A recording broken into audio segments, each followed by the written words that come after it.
This is creating your Voyages project layout using Photopea or Photoshop. I'll talk about the differences. I'm going to demo in Photopea just because most people will probably have that. It's just photopea.com. And the first thing you want to do is have all of your photographs edited. There's a separate video for that. There's also a separate video to talk about kind of the general differences between Photopea and Photoshop. I'll also touch on those in this video as well. You're then going to start with the Voyages template 2020. It is a Photoshop document, and you'll just drag it right here to the window. And then what I like to do when I'm working in Photopea is I make it full screen to give myself a little bit more space. I think I have an ad blocker on here. Usually there's this right-hand side is filled with ads, so it doesn't give you the full amount of space, unfortunately. But most of the shortcuts even are the same. So like Command 0 will fill the screen, minus and plus zooms in and out. If we go up to image size, you can see I'm working, if I change it to inches, this is a 17 by 25 document at 360 resolution. It's still always a good idea to work at the image size or canvas size if you were to print these. So if we were to print these at school, we'd print them on 17 by 25 inch paper at 360 resolution. The guide or the template that I've given you has 1/2 inch borders. That way we're not printing right to the edge of the paper. So we're really working with effectively a 16 by 24 inch area to put our images. Now you can have white space, empty space. You don't have to fill every inch of this with photographs.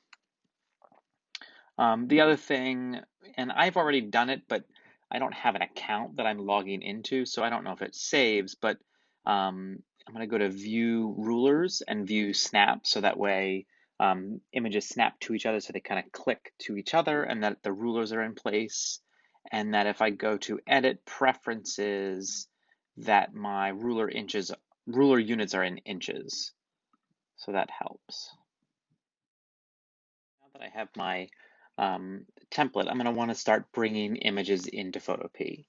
So I'm going to navigate to my photographs, and I have two different ones that I've created. One was with a series of square photographs just shot on my phone. And then I have some other ones that I've shot on a DSLR and that are rectangles. Yours are probably rectangles, so we're going to start with those. And you've edited them down from your contact sheet.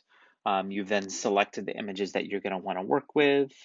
The way you would go about doing that, there's a couple different ways. One easy way is if you're on a Mac, right click or 2-finger tap, and you can color code those. That way you can sort them. If you're using a program like Lightroom or Apple Photos, there's a way that you could rank things, or you can star them, or put those in a separate folder for the best images. So I'm going to go through and just, I'm selecting the ones that I'm going to work with. So I'm going to start by, let's bring in, I like this one. This is a little park that's near house. And then what I'm going to do is I'm going to drag it to the little like toolbar here, and it's going to open it as a separate tab. And this is where I would want to make sure that I've edited this image, color corrected, adjusted the brightness, the contrast, the saturation. If I need to do any cropping, that I'm doing that. One thing to keep in mind, if you are cropping it, is choosing the ratio that you're working at. Most digital cameras are going to shoot at a 3:2 ratio. Your phone might be a 4:3 ratio, but you want to keep the ratio the same when you are cropping it, especially when you're putting images together. Because if, for example, I crop off just a little bit of this image on the right and then start placing it with other images, it's not going to be the same ratio. And so then I'm going to have some problems of photos fitting together or working together. So it's always a good idea to keep things at a fixed ratio when you are cropping them. All right, so once I've gotten the images the way I want, I'm going to select all, I'm going to copy this, and then I'm going to paste this into my template. Now, this is a good example. This template, again, is at 360 resolution, 17 by 25. And so if you get something like this, where this image pastes in tiny, it's because this image is too small. So if I go back here and check on this image size, so this is 9 by 14 at 72 resolution. So I obviously am working with a smaller version of the original file that I shot on my phone, on my camera. And so this version is not going to be big enough for me to be able to print. Now, these are going to work virtually. You're just submitting these digitally, but it is always really important to be working with the largest file size possible. So I'm going to need to go back and find the original sizes for these. Here are the original sized edited photographs. So I'm going to drag this one and select all, Command A, Command C to copy, Command V to paste, and there we go. So you can see much better. I never want to drag things larger. I can drag things smaller, but I don't want to just enlarge this one because it's going to end up being pixelated or grainy in some way. So I can go ahead and delete that layer. And what you kind of want to do, and this is hard to do purely digitally. Sometimes, what we would do typically is print them out and kind of lay them in front of us and play with an arrangement. And so there's a couple ways that you can do this. You could play around in Photopea or Photoshop, just moving things. You could do it in a Google Doc just because you can quickly move things around. I've done it in like a slideshow, Google Slides, where you can put them on the slide and move around the arrangement. But it's just going to take some kind of opening, resizing things, playing around with it. It's good to have a clear idea of which photos you want to use. That if I'm thinking about my neighborhood, the photographs that I think really capture it. So these kind of iconic, colorful houses. Select all, Command C to copy, paste, and then obviously they're going to paste in bigger than I need them to be. So once I've gotten a few, I can start thinking about the arrangement and the size. Do I want them all the same size? Do I want them as a grid? Do I want some to dominate and some to be smaller? I'm going to paste these in. And so let's start with these three images. And so I could resize them one at a time. But the problem with that is that I'm always going to end up, having to zoom in and make sure that they're all exactly the same size if I want them to be. So an easy way to do that is I'm going to select all of those just by clicking outside of my frame, and that will select all the layers. I can also just click on a layer, hold Command, and select the other layers. And then if I press Command T, which is edit, free transform, I can then drag them all together at the same time. So I'm going to hold Shift. Shift is really important, so that way they don't get squished. Because if I don't hold Shift, they will get squished, which I don't want. So I have to transform them, and there we go. So Command T, holding Shift. Now, if you have Photoshop on your own computer, the newest version of Photoshop CC does away with the need to hold Shift. So just be aware of that, because if you do, it will squish things. So I'm going to start with this kind of arrangement. Press Return to set that. And then I'm going to click off. And now that deselects all those layers. And then I can start arranging things. And you'll notice if I have, let's see, snap to layers, that's on. That way these images kind of click in place. So I might start thinking like, okay, there's green in here and there's green in here. I might want these together. maybe I want that on the far right side, or if I want these three across the left, and let's say I'm going to do that. And now I want them to fit in this space, so I can again select them, Command T, and I'm going to zoom in and holding Shift, and I'm just going to drag them till they line up there. And so it's a good idea, to zoom in against my guideline, and just so they fit. There we go. And then press return.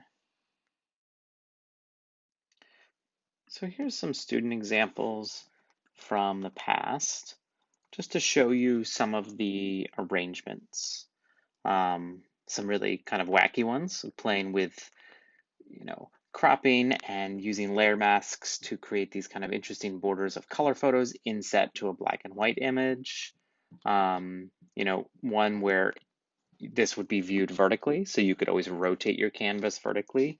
And I love these because the photos are different and contrasting enough that you can still delineate the frames when they're edge to edge, and it's just 5 photographs touching from top to bottom. When you have white space between the images, think about what that white space looks like, that it's an even amount between the photos or around them. Here's a really nice alteration, from vertical to horizontal. This one, for example, we've got this kind of awkward overlapping here and this little thin strip of space over here. So it doesn't look as intentional. There's also some maybe kind of odd croppings of images. Some are more skinny rectangles than others. It's a really beautiful, simple, just 3 frames telling the story of a place. The size of images kind of delineating the importance or the impact of those images. I love, the contrast of this kind of progressing throughout the day. And again, the way images crop, there's a nice balance between near and far in these 4 images. This is a nice one of, breaking up the space a lot more.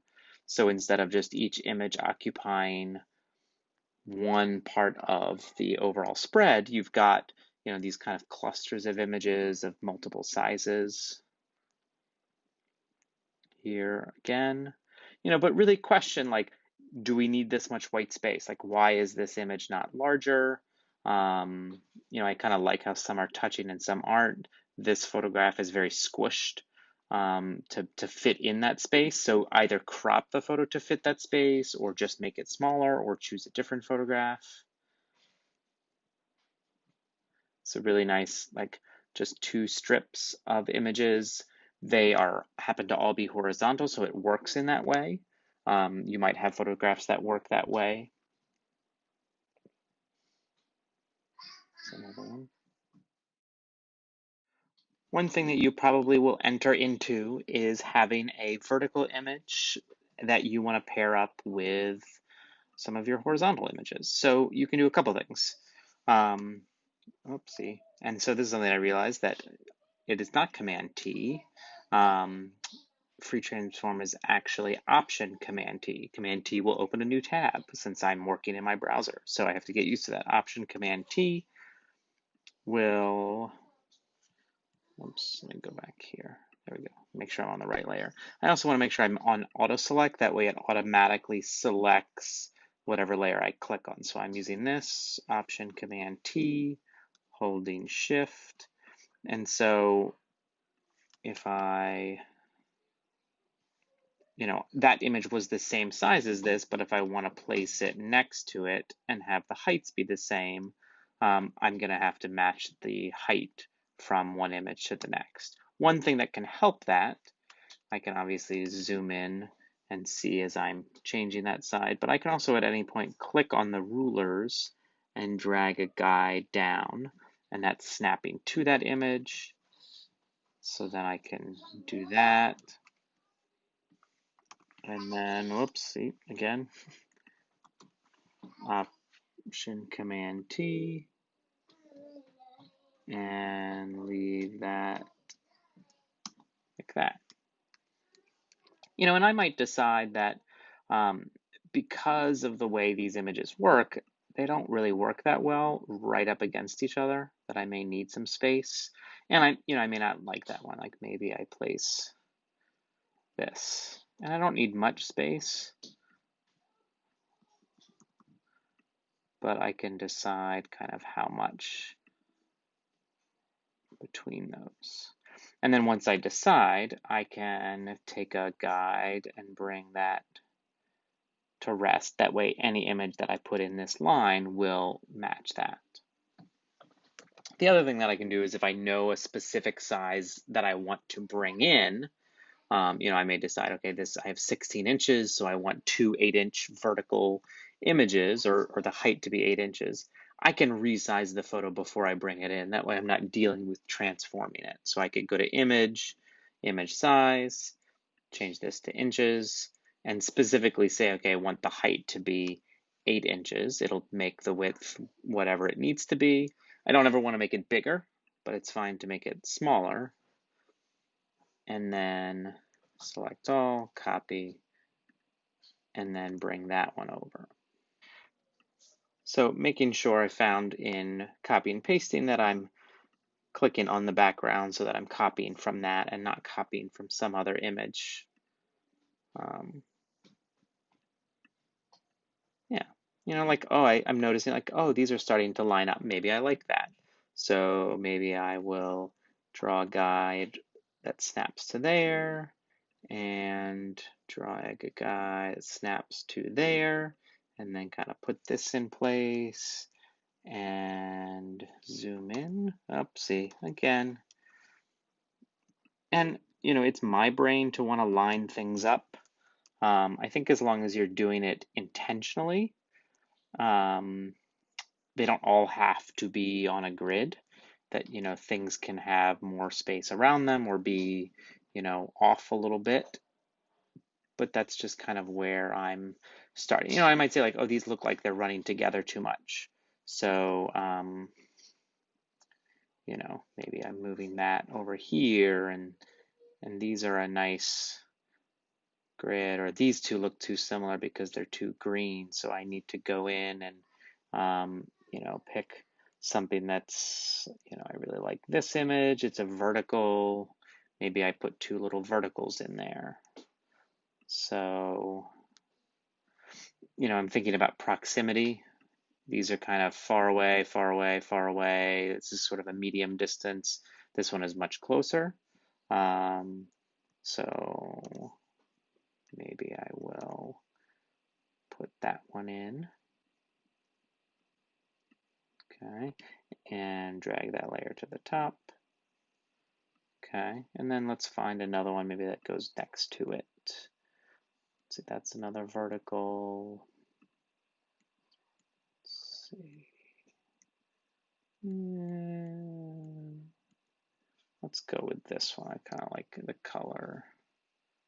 All right, so select all, copy. You also have to get out of the habit of, I Command W to close a tab, but that will close my whole browser window. It does warn you ahead of time, which is nice, but all right, so I'm just gonna put those next to each other. Select those two, Command, and then I'm clicking both, and then Option Command T, and I'm gonna hold Shift and drag them, and then I'm gonna place them where I kind of want. Zoom in and Command T, and then we'll just see how they fit in this space. And so this is where it starts to get tricky. And again, not that I have to all be perfectly in a grid. Maybe I center these, or I place them. Maybe I put another photo there and I scoot this one over. So then you can start arranging them, or I just let them live like this. Split the difference. Maybe they're inset, or maybe I want to keep that outside edge and I'd rather do something like this and have that extra space here.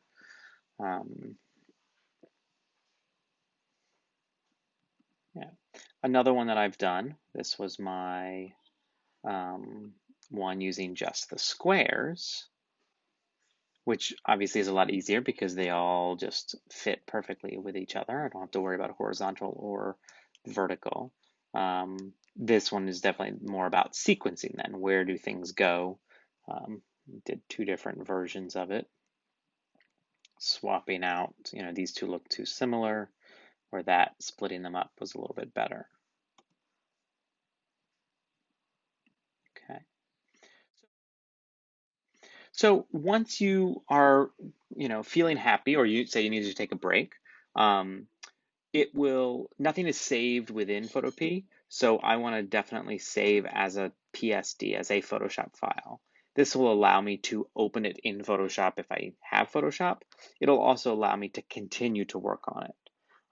So for example, if I close this and then I go to my downloads folder and I open that back up,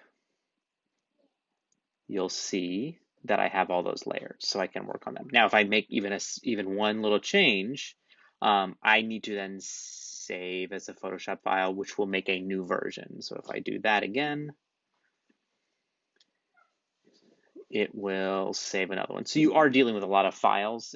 You can't just save over an older version, which in some ways is kind of nice, but also will have a lot to deal with. So you can see this now has a parenthesis 1 around it. So that's the newer version of what I'm working on. And then it'll ask me always if I want to close it. So once I am done, let's say that this one is my final version. I'm going to go ahead and flatten it. So I'm going to go to Layer and Flatten Image. Kind of went out of full screen. That's probably why.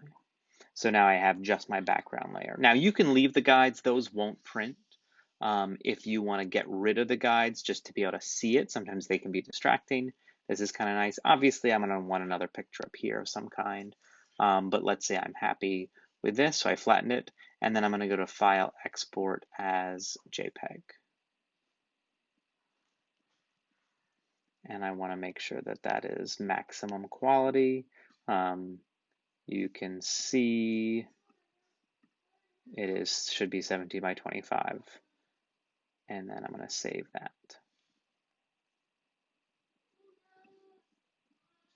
Okay, so here is the Photoshop version, which is 200 megabytes. And then here is the JPEG, which is only 39. And then I want to make sure that I've renamed this Voyages Cecil.